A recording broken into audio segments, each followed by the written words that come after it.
We live in a world where the first thing we do in the morning is checking our mobile phones. When we are alone, we are worried about mobile phones and we feel anxious, we feel extremely insecure.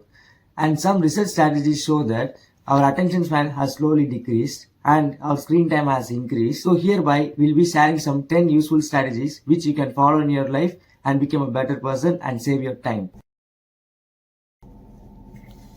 So step number 1 is to acknowledge your problem.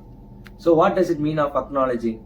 If you have any symptoms of social media addiction, like how 1 minute of scrolling turn into 1 hour of scrolling, so do acknowledge them and keep yourself improving. And strategy number 2 is setting up boundaries for yourself. So what does it mean? Is that you set up reminders for yourself in YouTube or Instagram, like you use it only for 30 minutes.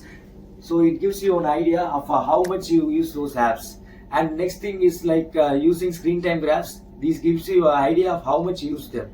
And step number 3 is identifying the triggers which actually cause you to open the social media. It might be a simple boring day, or it may be you are feeling stressed, and identify those triggers and replace them with some other good activities. And always replacing an activity is always better than completely ignoring it. And step number 4 will be turning off notifications of those apps which you feel are not important. And maybe you can have on the notifications of those unofficial messages. What is step number 5? Step number 5 is blocking social media. There are certain apps like Moments, Stay Focused or Forest.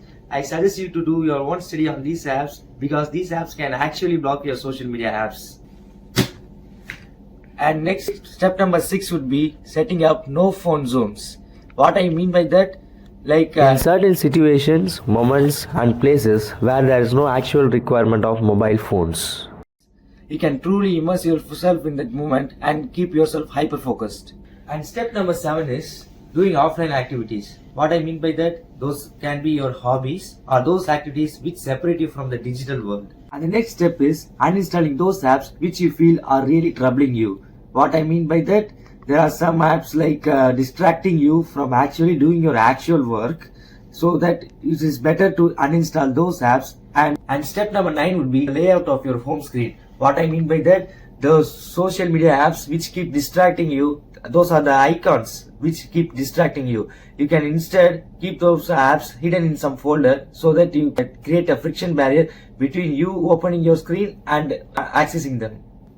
And the last final step would be start low, go slow. What I mean by that, everything is not possible in the day 1 itself. So I suggest you to set up small tasks and keep adding on day by day. What is the scientific basis for that? There is something in your brain called anterior mid-cingulate cortex, which keeps growing on by doing some hard tasks day by day and helps you focus in the task and improve.